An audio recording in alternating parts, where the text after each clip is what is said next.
Hello everybody and welcome to another episode of Ctrl Alt, dammit. Today is Monday, May the 5th, and I'll be bringing you gaming news stories about Helldivers 2, Hellblade 2, V Rising, Redfall, and some great free games that you can score. As always, thank you very much for being here. Thank you for checking out the video and watching until the end, and let's get right into it. Ninja Theory, developers of the upcoming Senua Saga Hellblade 2, have released the PC system requirements. The minimum specs seem pretty reasonable for 1080p, requiring an Intel i5-8400 or Ryzen 5 2600, 6 gigs of VRAM via a GTX 1070, RX 5700 or ARC A580, and 16 gigs of RAM. The game should be playable on any mid-range computer from the past few years. On the high end of the requirement spectrum for 4K, an Intel i5-12600K or Ryzen 5 5700X, 12 gigs of VRAM via an RTX 4080 or RX 7000 XTX, and 16 gigs of RAM. The game will require an SSD and up to 70 gigs of free space. As with most newer games, playing on a mechanical drive is not recommended as you will experience stutters and slow load times. Not mentioned on the infographic is expected frame rate. Developers previously confirmed that the Xbox Series the game would be locked at 30 FPS, but on PCs higher frame rates would be possible. Without any official word, it's unknown if the specs on the image are targeting 30 FPS as well. On PC, Senua Saga will offer DLSS 3, FSR 3, or ZES 1.3, but it's unknown if there will be any type of frame generation. The developers have stated that their goal with locking the game to 30 FPS was for a more cinematic experience, but it's possible it's also just for the sake of trying and not being able to hold 60 FPS.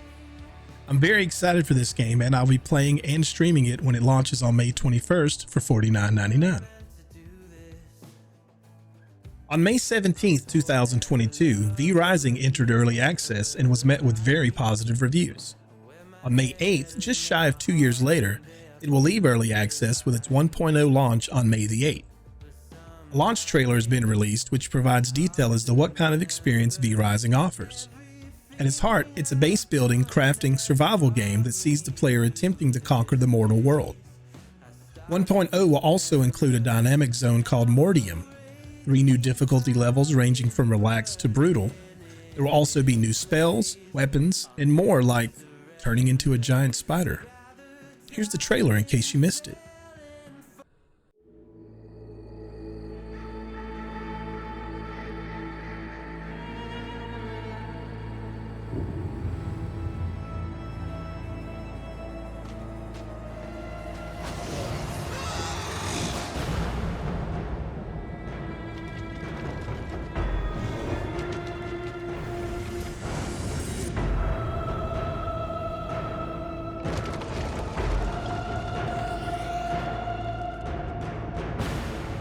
Your clan calls for you.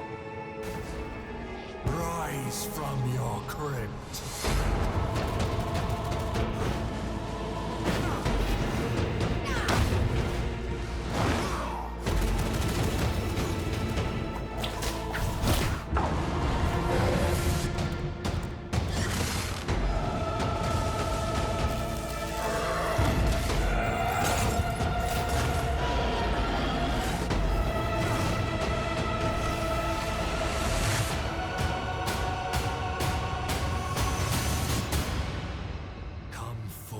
Young vampire.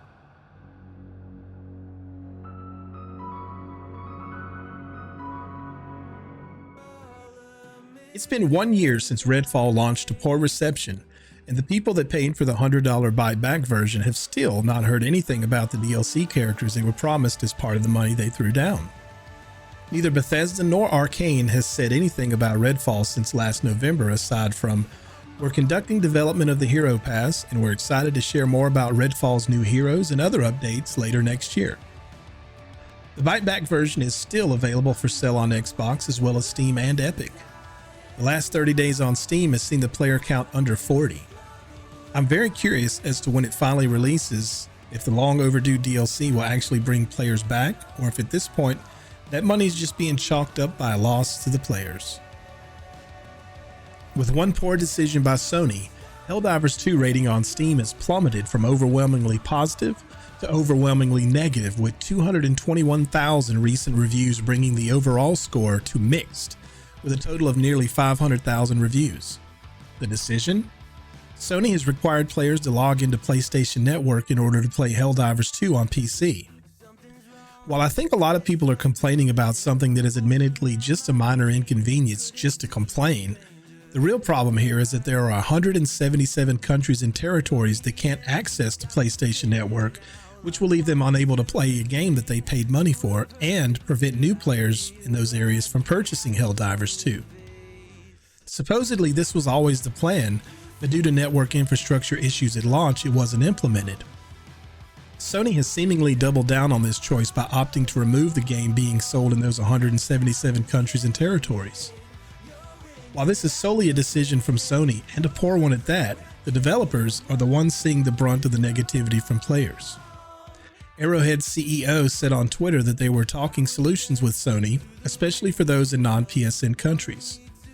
For the record, Steam seems to be granting refunds to players affected regardless of playtime exceeding 2 hours. These days, it doesn't take much for people to turn against you in retaliation, so it remains to be seen what this will do to the reputation of the game. A game that has flourished for 4 months without players accessing the PSN. What are your thoughts on this? Are you in one of those areas? In addition to fast shipping, its video streaming service, free Twitch sub, and more, Amazon Prime also offers gaming benefits through Prime Gaming. Included with your Prime subscription in May are 9 free games.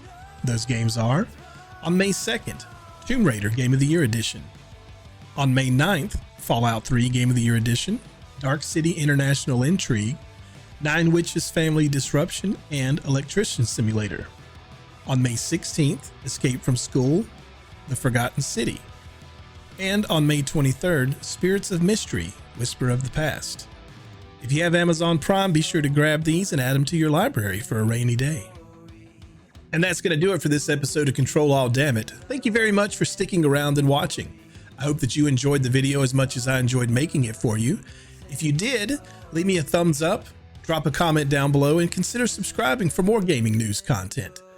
As always, I need to remind you that Sunday through Friday, I'm live on Twitch around 3 p.m. Eastern. Come hang out with me and my community while we play a variety of different games. Twitch.tv/dammittotehell. Again, thank you for watching, and I will see you in the next one. Until we meet again, be safe, be sexy, touch a butt. Goodbye.